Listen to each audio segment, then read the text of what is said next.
Hi, I'm Rosela Moseng. I'm a somatic-based whole life leadership and presence coach. And I'm Ellen Palmer. I'm a regenerative leadership coach and strategic advisor for purpose-driven women. We're coaches. And also friends. Welcome to the Presence Hour. We have cleared this hour to become present to what is and invite you to join us in a lively conversation.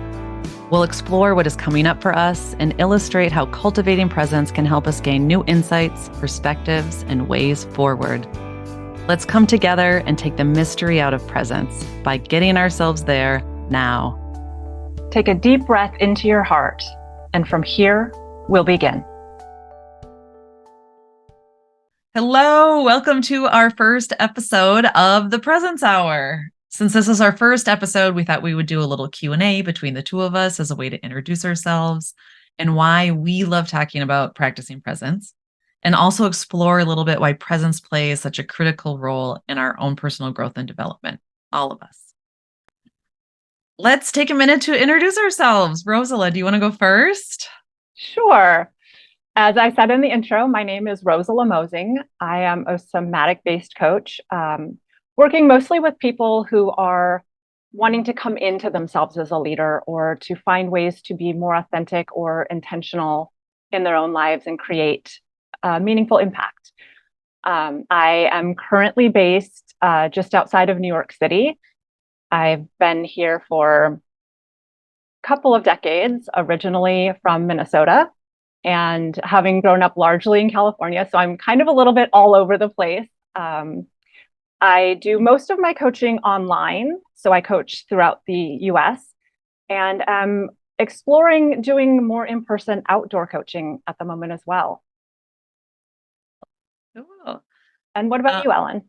I'm Ellen Palmer. I'm a regenerative leadership coach. And I use the word regenerative because I really coach people through the coaching process. And so they know what's happening and why, so they can continue to build these capacities once they learn them in coaching for the rest of their lives.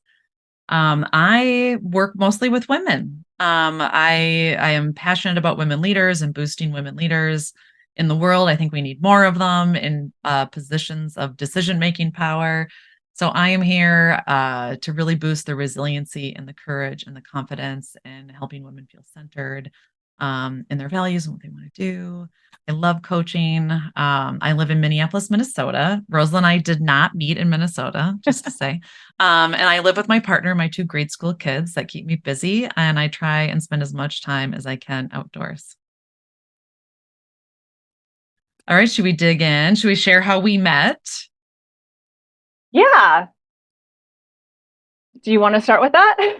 Sure, I will. So Rosela and I are both, I think we might have mentioned it. It has to do with presence. We were both trained by presence-based coaching. It's a coaching certification program based in North Carolina. And Rosela and I did this, was it 2 years ago? 2.5 years ago? It was, yeah. Where we both decided to jump into coaching, and we both found our way to presence-based coaching because we were both attracted to presence as a way into growth and development, which is the point of this podcast. So it's super fitting. And we were coaching buddies then. And then we started an accountability group afterwards where we have spoken once a week, every single week, at least once a week since then, to help each other as we build our businesses and go into being solo entrepreneurs and trying to master the art of coaching. What else would you add, Rosela? I would add that in addition to the accountability, I think we also are really a source of grounding and centering and coming back to reminding ourselves and each other of how to get back into presence and how to shift the way that we're orienting to the various challenges that we're facing. And so that's part of what we want to do here, is to share that with all of you. Yeah. And in addition to our accountability calls, we're in a group with another gentleman named James. Shout out to James. Hi, James. Outside of that group, Rosela and I were like, we just want to be friends. And so we're like, let's meet once a month. And then it ended up being like, oh, is it okay if we don't do Zoom? Can we just go for a walk? So then it's ended up for at least 1.5 years. We've been walking once a month. Rosela outside of New York, me in Minneapolis, and we're walking at other places. And we just kind of listen to each other and what's happening and what's coming up in our lives and give each other a little spot coaching, a little perspective, outside perspective, asking good questions. And that's what like dawned on me, like, we got to start a podcast. Like, I just want to bring that conversation to the masses because I think it helps me so much when I have that opportunity to talk to you. And I'm so grateful for that. So Yeah. that's how we met. Yeah. And I think that leads into how this began too, is that, you contacted me sort of out of the blue. I mean, not out of the blue, In between our usual chats. Yeah. yeah. And, the interesting thing is I had thought for a while, like, oh, I'd really like to do something like this. But for some reason, I don't think hadn't shared it with you, but just tucked it away in the back of my mind as like this is a longing that I have. This is a desire of something I'd like to create. And completely separately, it just came to you like, Yeah. hey, Should I tell the story of how it came to yeah, me? please tell the story. I meditate every morning, or I try to at least have a sit. And I was sitting and I was just like deep in this stillness. And all of a sudden I got this vision of Rosela and I doing this podcast. And it just like, I saw it all from beginning to end, like us just chatting and bringing people into the fold and feeling like you, the listener, are included in our conversation, that we are present with each other and present with everyone who's listening. I just saw it all at once. And I had to stop myself from getting up on the spot and like texting you. And so I waited till I was done and then I texted you right away. I was like, I have this idea. Can you talk on the phone? Which And is then you like, said yes. And I was just like, oh my gosh, I was so excited. And we're finally yeah, here. It's finally happening. yeah, yeah, it is. It is. And it's interesting to me how it feels like an answer to my request as well, an unspoken request, but one that was, put out energetically. Um, and also interesting, just the noting of how you used your own presence in that moment of like, oh, you felt the pull away from the moment you were in and managed to notice that and say, no, I'm going to stay in this moment that I'm in and then let that be next. Yeah. That moment will be there too. Yeah. Yeah. All right, let's dig into some of our questions. Does that sound good? Yeah. We have a bunch prepared and we'll just see where it goes, see what happens. So we already talked about how we met. And the next one is, how would you describe presence? Because presence is like this elusive thing, right? Like Yeah. everyone's like, what is it? How to describe it? I even remember when we got done with presence-based coaching and all the new coaches were like, how do I put that on my website? How do I talk Yeah. about it? Yeah. So Yeah. now that you've been doing it for a while, how do you talk about it?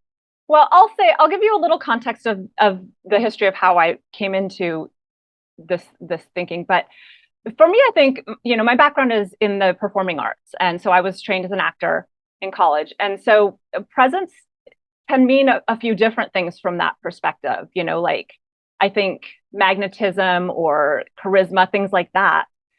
Um, and also there's a still confident just ability to be that I think is present. And I heard, and I will say this is one thing that you all will learn about me as we do these podcasts, that I tend to cling to information in a big picture way and sometimes lose the details. So I will do my very best to credit sources whenever I can. And if I don't, please just know that that's not intentional, and feel free to add comments. But I believe that this definition came from Jim Dethmar, who is also a leadership coach. And the definition that he put forth is that presence is the ability to be with what is. And that just really resonates with me because it takes into account the stillness, the being, the capacity to notice factually what's happening, what an experience is, and then the ability to just be with that. And maybe not necessarily to wallow, but just, we can't begin to shift until we can accept what is. And I think that's the heart of that. Yeah. So to be with what is. Yeah. I love that. I'm just What like about letting you? that sit in my body and that immediately just being with what is. Like I can feel that I'm really excited because this is our first podcast and I can feel like the tingles in my chest and then I'm kind of like sitting forward and just saying, like hearing you say be with what is. I'm like, yeah, cool. Like I just like settled in my body more and feel more grounded. Awesome. And what do you have? What different or additional would you add? Yeah. Yeah. So my background, like I grew up my mother studied Buddhism. And so like Thich Nhat Hanh was one of like the main people in my life that I read the books, and Deepak Chopra. And I talked a lot about like what stillness was and like meditation, but kind of like in a Buddhist monk sense is how I pictured it. Like kind of like on the, like pristine on the mountain, quiet, still, and like no matter what's happening around you. And I remember it's like it was conceptual, Yeah. right? That I like could sometimes access it, but it seemed like something you had to go get, rather like I had to find it kind of thing. Mhm. Like this was my life journey. And then like I read Eckhart Tolle's The Power of Now. And that whole book is like, how do you get in the now? How do you get in the now? And he, like, his famous thing that he'll be on interviews saying, like, go into your hand, like, just go into your hand and feel the aliveness in your hand. And I remember the first time I was listening to it on headphones, and I was like, what? Like, aliveness in my hand? And so, but I kept practicing it. And then Yeah. I read his second book, and the more I think that book really like solidified the concepts in my head of like what to look for. Mm-hmm. And then when I would catch myself in the present moment, I'd be like, oh, this is it. Like I'd be hiking in the woods, I'd be doing the dishes, I'd be, all the everyday things. And so I think about it kind of like where my mind is. So if my mind is thinking about the past or thinking about the future, that I'm not in the present moment. So if I'm like, I think of it as that lost in my head versus like when you're doing something, like someone has a quote like splitting wood, carrying water or something. Like when you're doing those kind of tasks, like you have to be present in the moment. So that's what really brought me like an alive version of presence. But most recently, I read a book by Amanda Blake called Your Body is Your Brain. No, Your Brain Okay. is Your Body. Yeah. And she describes presence as having full awareness of yourself and the other at the same time. Yeah. I love that. Yeah. So I've been playing with that of like because a lot of times my focus is on the other person, like the person I'm working with or the person I want this, for them. But really bringing yourself into that picture was like really shifting for me. And then you can do it without the other, you can do it with your environment, like Hmm. sensing yourself and the environment you're in at the same time. And that's just like a broadening of awareness, maybe is a way to describe that. Yeah. It's interesting. I recently listened to a workshop where there was a specific meditation for that exercise, um, which is a separate topic for a separate moment. But I think it's one important thing that you said there that I just want to highlight is the idea that when you first came across this information and you're like, oh, just feel the aliveness in your hand. And then the response of like, Yeah. oh, like what it like, it's not always instant. This is a practice that, like any skill, it develops over time with awareness and with repeated action, right? Like you don't just immediately like, oh yeah, I feel the aliveness. Great, I'm there. But like, Yeah. oh, I don't. And then I think the next question is what happens when you maybe don't feel that aliveness? Yeah. Is there what are the thoughts that are generated? Is there a judgment about it, about yourself and ability to feel, about the material, about, is it, oh, this doesn't work and giving up? Is it does it invite curiosity to what am I feeling or how can I feel? So what are the next steps? And I think that's an important part of the process. And that's why I wanted to do this podcast so we can unpack it and be like, it's not just the aliveness in your hands. There's lots of ways to access it. Like I was saying that, I know when I'm there, when I'm not, my mind isn't in the past or the present, or I mean the future. Yeah. And that's like, so our next question is like what drew us each to presence and what is it about presence that is key? And because I already started saying it, that's what drew me into presence was because I wanted to calm my mind. That like Mm-hmm. I always was thinking, I was always, oh, this like going through to-do lists, going through planning, or oh, what happened? Like I could have done this better, I could have done this better. And it was just such a busyness that I was sick of being so busy all the time, like in my own head. Like not that I was like Yeah. physically, it made me feel more busy just because of the thoughts that I had. And so that's what really I think drew me into like wanting to read Eckhart Tolle's work Yeah. whatever when I was introduced to it. How about you? Well, I think for me, it's been a natural progression of, just my own personal development journey. But I noticed that I was being drawn to this idea of embodiment, of listening to your body, and just naturally through various things, not on a specific path. Like I was trying to be a runner at the time and getting injured a lot repeatedly. And so I thought, well, what am I doing? And how can I pay closer attention to what's happening in my body? And so I've noticed that my journey and part of my way of orienting to being present is to develop my internal awareness, the interoceptive perception.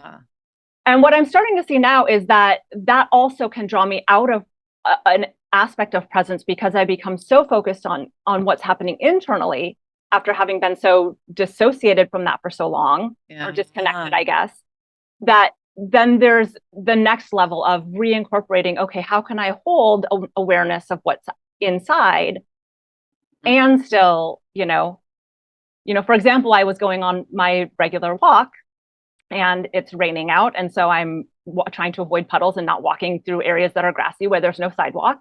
And I'm a whole block past where sidewalk starts before I even notice there's a sidewalk because I'm so internally focused. So you weren't present because you were, yeah. So I'm present in myself, but not necessarily. And then that's the moment. Oh, I've noticed. That's the practice. Oh, I noticed I'm not completely present. How do now I can incorporate this awareness as well. And now I'm back in presence. And that's the practice, is to continually just come back. So for me, that's part of it, is just to be able to have a greater sense of connection, both to my own experience and to my environment. Yeah. So that leads into like, why is it key? And from what you said, I think this is really relatable these days from what I've heard with all people feeling like isolated. Yeah. That we had, it started in COVID where we were all like really isolated. And then like, I think we have all either noticed the isolation the world creates for us now, but we get so in our heads. Like I was saying, I was in my head and you were just saying you were in your body, but we're basically disassociated or disconnected from our external environment. And I know, like, I also go on morning walks or walks outside every day. So we'll probably talk about like what that does for us. But I practice presence in those walks. That's why I do it. Yep. So I can just be with the environment and be connected, because that feeling I get, it's like a battery recharge for me, like feeling connected, even if it's just like sidewalk and tree and, whatever. So I think that's one of the whys for me of practicing presence, is that connection that you mentioned. Yeah. Getting myself out of my inside and connecting in with what's happening. Yeah, exactly. I agree with you. And that's a big part of why I do it too. And also just as using it as a mirror for my own life. Like, what am I noticing about the way that I move through this walk? Because I'm using it both as a presencing mindfulness exercise and as a somatic awareness exercise. And so how am I moving through? And how does that inform, the way that how do I move in this walk? And how does that inform how I'm moving through my life and my challenges and the goals that I have? Yeah. Which is so that's going deep into coaching stuff now, somatic coaching. And I just want to pull it back a little bit. Well, and I just want to rewind a little bit, that we'll probably end up using some of our jargon because Rose and I, when we talk to each other, we speak the same language, like about somatics and about this awareness. So if you're ever listening and you're like, what is that? And we don't actually pause and mention it, I encourage you to write it in the comments, and we will, like, it'll help us remember that, okay, we should explain what that is or what this is. So you can help us stay accountable to that. And we'd love to share with you what it is if you're curious. So Rosela, I caught that you said interoception earlier. Mm-hmm. You want to talk about what that is? Yeah, so that's basically just becoming more familiar and aware of the sensations that you're experiencing in your body, your emotional state. Yeah, inside your body. So where do you feel various temperatures? Where do you feel pressure or tightening? Where is there a softness? Where do you feel movement? Where do you feel anything? And where do you feel nothing? Can you notice your heart beating? Can you notice, just when you're hungry and you notice the gurglings of stomach pains, that's a form of interoception, right? So it's just learning to intentionally pay attention to those things and develop a greater and greater awareness of what's actually happening within. Yeah. And Right. that presence is the gateway to that because Right. you don't know. A lot of times, like, we're not ever taught how to use our interoception. It's our nervous system's ability to sense what's happening on the inside of our body. And proprioception is our nervous system's ability to access and sense what's outside of our body.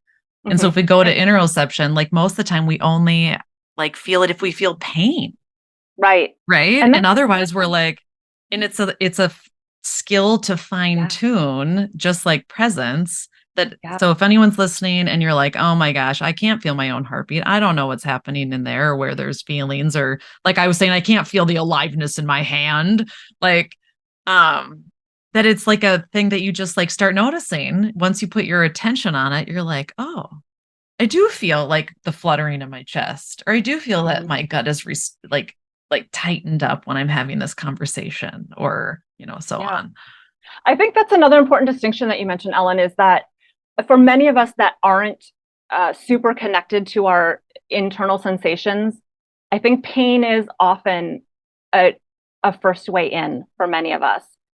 And so it's important, I think, to acknowledge that, and that that's not the end point. Yeah. That you can begin to notice the discomforts, and that's also an invitation to begin to orient to that differently, perhaps. Yeah.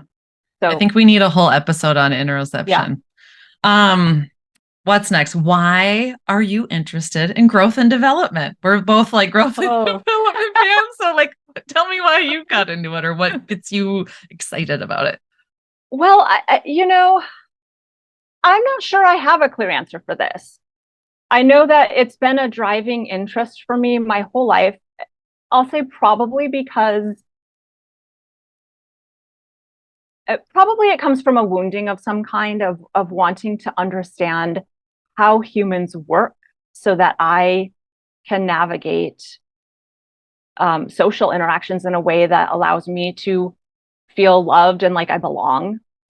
Um, is probably the deeper, but really, there's also, for lack of a better word, maybe a spiritual component of it where I have a longing to live into the highest version of what I'm capable of, and to I believe that we all have certain gifts or attributes that we come into the world with that we can develop or not, and I feel compelled to want to develop that in myself and to offer that to others as a way to help support them and whatever those gifts are, and to help other people develop their gifts, whatever they are, so that we all grow and have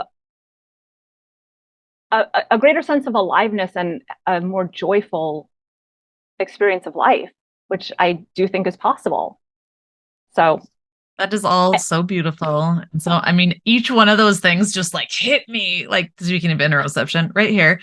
Um, so I would say all of the same things, all of those things resonate with me, but I had not picked up on the first thing that you said until you just said it. That I had kind of like a tumultuous younger, like my beginnings of life, that I had to navigate a lot of stuff. And I've always like, I say that one of my basic needs is growth. Like my business is called Freedom, Growth, and Joy. Like I just think if you're not growing, you're dying. Like that was like my saying. Like literally, yeah. I lived by that because I felt really good when I was growing and I would get energy from it. And if I wasn't growing, I'd feel stagnant. I'd start feeling icky. But I didn't think about that early beginnings of that. It was probably just like a coping mechanism for me because I was always super curious about people and how did they work, and I could understand how all these different people work, but probably because I had to do that at a very young age to navigate my situation successfully and respond to the environment. Fascinating. Yeah. So I would agree with that. And then the whole human potential is just one of my spots, like just like you talked about, is that the human potential that we have and and I believe in like radical self responsibility, I call it, that Mm-hmm. we're all putting off a vibe in the world.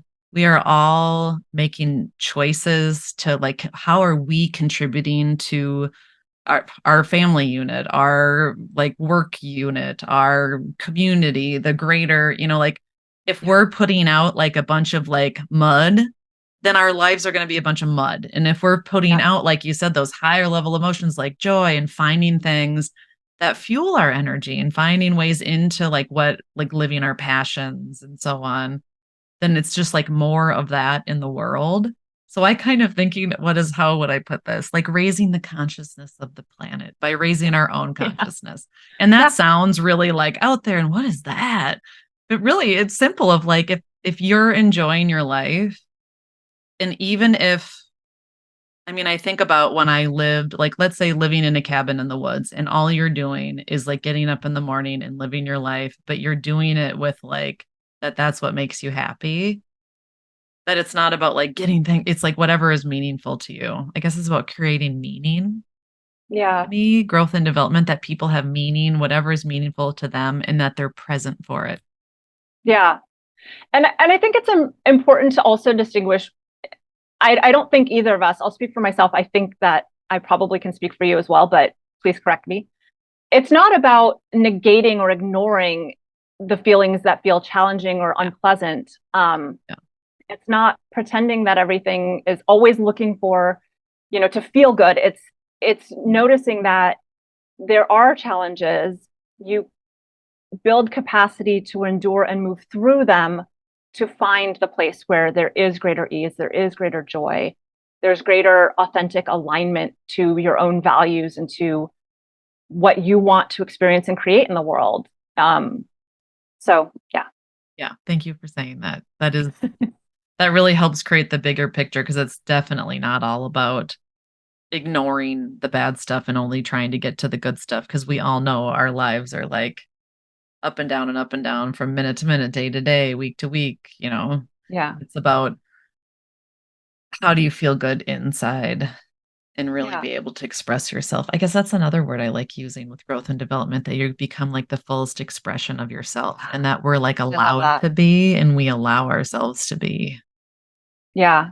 That's Thank you for saying that. I do love that. That's one of my favorite ways to say it. All right, I got another juicy question. Okay, bring it. What drew you to coaching? This is another one that is hard for me to answer because it's not an intellectual thing. I can now, from this point, look back and see specific touch points where coaching touched my life in some way, and recognizing that I had an inexplicable draw to, yeah, I want that. And at the time, I was doing other things with my life and I was working, in finance at the time. And I just thought, that's not my background. That's not for me. I don't know how to pursue that. That's for people that have some sort of gift that I don't have. Mhm. Um, and so I dismissed it and I tried to explore various paths that were adjacent, but not it. Mhm. And thought that, because I saw a clear academic path to that thing. And the more that I explored them, the more I got the feedback, both from myself and external sources, that those paths weren't, for various reasons, weren't really going to work out for me. And then I sort of gave up until it got to a point where I felt like I had no other options but to figure out, who am I really? What do I really want to do with this one life that I have? Mhm. And what matters to me?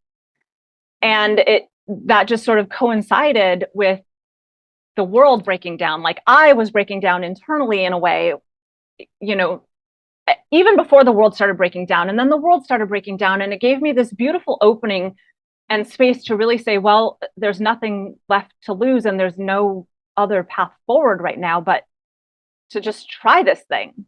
And by that point, I had started to actually know, like, clearly cognitively, this is the path I want to be on. I'm not sure yet how to do it, but it's the path I want to be on. Yeah. And so I guess I can say it just was an intuitive internal longing and knowing on some level, but it took me Mhm. many, many years to trust that knowing. Yeah. So, what about you? Again, kind of similar. I was working, I did finance, operations, and human resources. And basically, my job was to make sure every organization was like meeting their goals and implementing their strategy and their vision. And the secret with that is the people. Because I knew if there's thriving people, then it's a thriving organization. So that's what I like the secret to my sauce was of being effective at my job was that I really tried to help the whole human thrive of all the staff. And then I was very busy because I was wearing all those hats and I was just going, going, going and having babies and just go, go, go.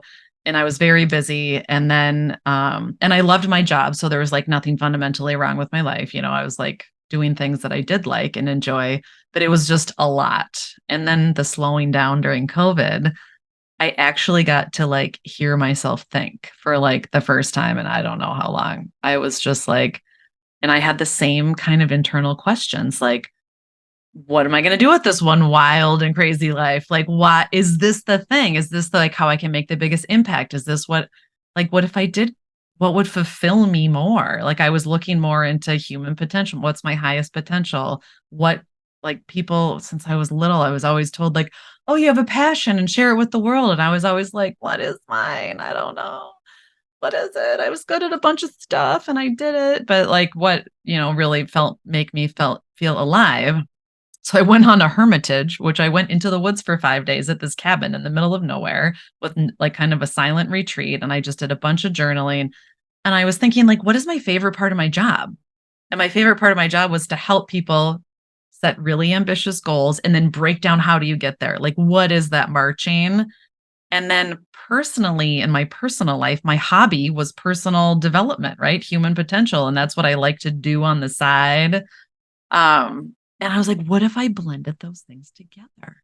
And I was like, oh my God, coaching, like a leadership coach. And know we need more women leaders. So I was just like, I want to work with women and I want to just help them reach their goals because I know how to do that. And I want to help other people learn how to do that. And then I wrote in my journal, I said, I want to look for a program that's based in presence. And I swear when I found presence-based coaching, which was maybe 6 months later, it was the same like with you that I didn't immediately go, boom, here it is. Like I had to like work into it and live into it. But then I found presence-based coaching and I read my journal like a year and a half later. And I was like, oh my gosh, I like declared for that I wanted this presence thing because I wanted that for myself, Yeah. kind of so within, so without. And that's what I help my clients realize is that it's like, if you want to transform the world, you need to start with yourself, that you have to like have self-love. You have to find presence. You have to be able to sit with discomfort, Yeah. all these things. And I'm like, I want that for myself. And I want that for like literally, I'm just like, I want it for every person I know. Right? Same. And I think it's funny that you mentioned that like you knew clearly I want presence, and I'll say my connection to the presence-based coaching program was a little different. Like I wasn't clear. And I'm noticing as I'm hearing your story and reflecting on mine how it shows up in us as coaches and the clients we work with too, that I wasn't clear that it was presence that I wanted. I knew that I wanted something that would help me with the somatic. I've used the word somatic a couple times in this. And so that Mhm. just kind Oh, of yeah. means a connection to wholeness, to a connection to your body, to your emotions, to the whole being of you. And so I was really looking for that embodied, like working with that wholeness. And there was a somatic program that I found that I thought I wanted, but I knew that there was part of me that was like, there's a cognitive element that I feel like I'm going to be lacking. And so I kept looking. And it wasn't until I came across BB, the leader of the presence-based coaching program at the moment. And even when seeing her, I thought I'm interested in that, but it wasn't until I went and listened to a demo of the coaching and saw the pillars, like, oh, there's neuroscience, there's mindfulness, there's somatics, there's presence. And then when I saw that, I was like, oh, yes, that's it. And I feel like that's also reflective of the people I work with, is many of them know what they're in isn't working.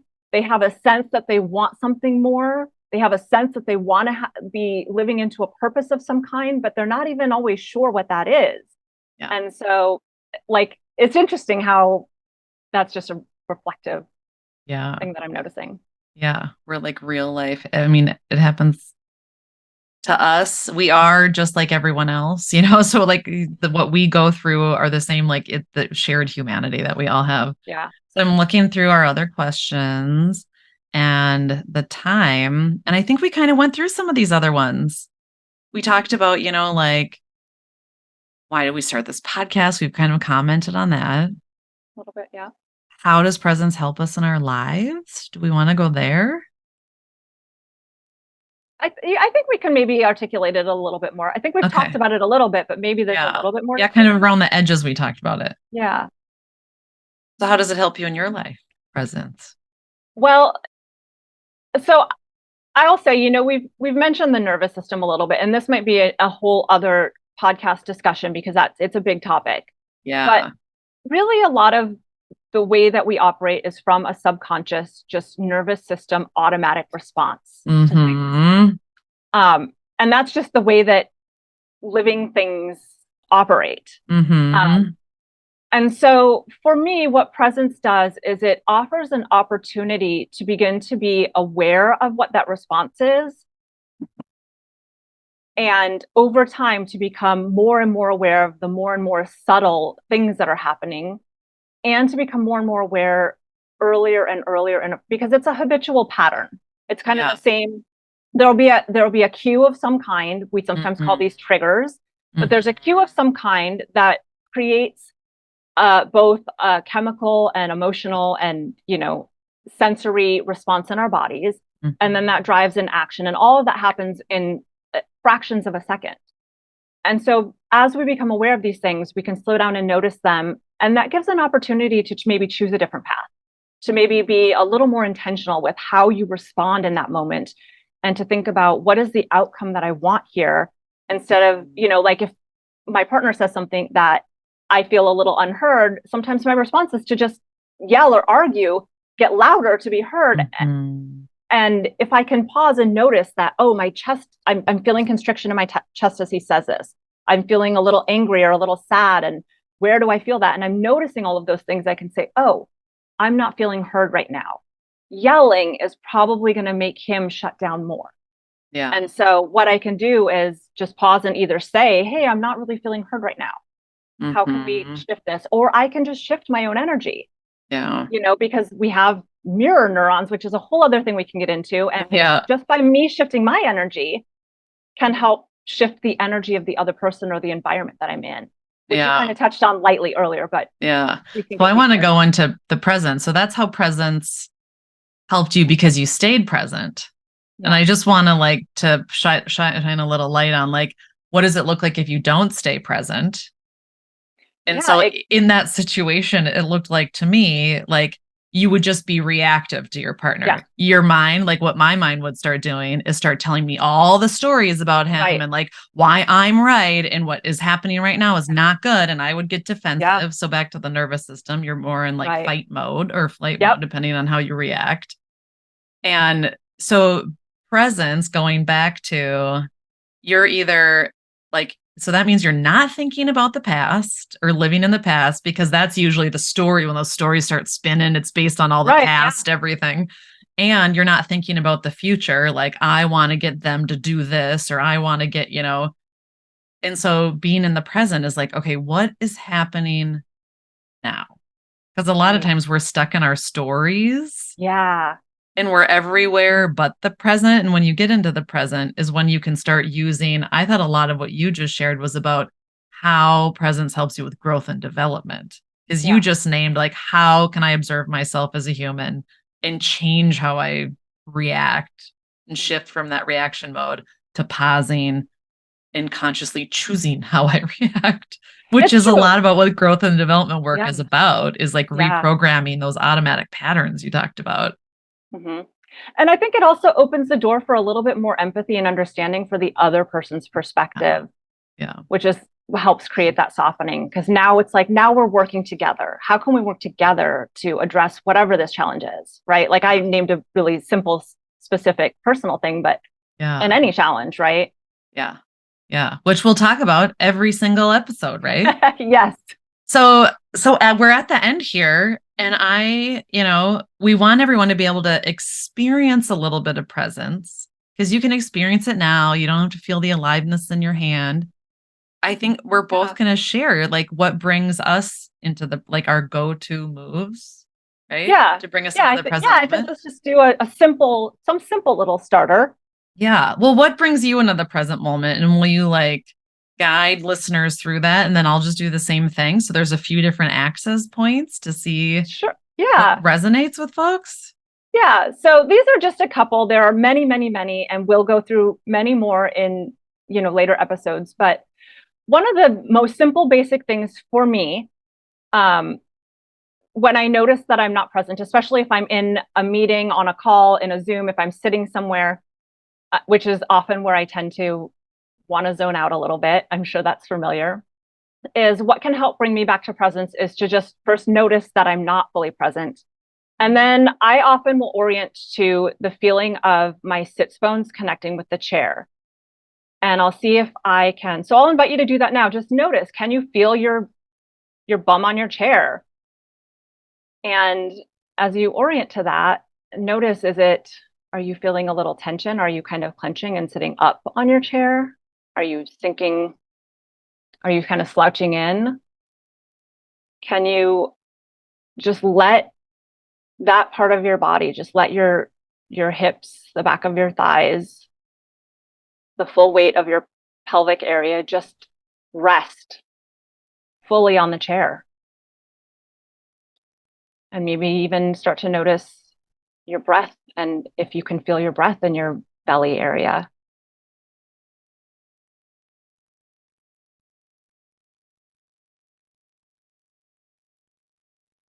And that helps just remind me that I'm in a body, I'm in this moment. I can become aware of myself here. And then that helps me return my attention back to the thing I'm engaged with, or the thing that I need to be present for. And so from there, I might start to notice Ellen's face as I'm speaking to her, and, the specific details of what I'm seeing in her smile or her eyes. And that brings me back into connection with her as well. Yeah, the environment. I love that. Feeling yourself. The chair is like the environment you're in. So you're sensing that and then making connection, like we were talking about, turning it from the internal back to that connecting with your external environment. Yeah. Those are really good presencing tips. And so what works for you? I'll just tell you my go-to is that, and I work with, I do like centering and enterings with all my clients in coaching sessions. And I always start the same way, no matter what the centering is, or the guided practices, is feeling the floor coming up under your feet. So whether you're sitting or standing, doesn't work if you're laying down, but you can feel the floor coming up under your feet and feel your floor, the bottom of your feet connecting to the floor. So do that, try that right now and really sense like, is it a hard surface? Is it a soft surface? Do you have socks on, shoes on? Like, what is the connection to the floor? And just sense it like quickly. You don't even have to do it for that long. And then the other one is feeling the fingertips, like taking your index finger and your thumb and trying to feel the fingertips on your index fingers. Because to do that, you want to try it? You have to Yeah, I do. I love that. It's like you to have, actually feel the fingerprint on yeah, the the finger. fingerprint. Yeah. Yeah. So Yeah. you're like trying to feel those little lines and you have to Mm-hmm. be present to do that. You can't be like Mm-hmm. thinking about something else. But I like that you brought it into the connection to the external too, because we can become internal so much, but the presence is just being like, my feet are on the floor. What does it feel like? And then this. And my other one that I love to just do singularly is a deep breath and like to arrive in the moment with one breath. So kind of like a sigh. So like a Mm-hmm. Yeah. like that is probably my go-to. That is my now become my automatic pattern. And a lot of people, like if you hear yourself sigh, Yeah. it's that you are bringing yourself into the present moment and doing like a little release to be like, okay, shake it, like you're shaking something off with that sigh. Yeah. And I think maybe the sigh is an invitation to notice, oh, Yeah. I'm trying to become more present.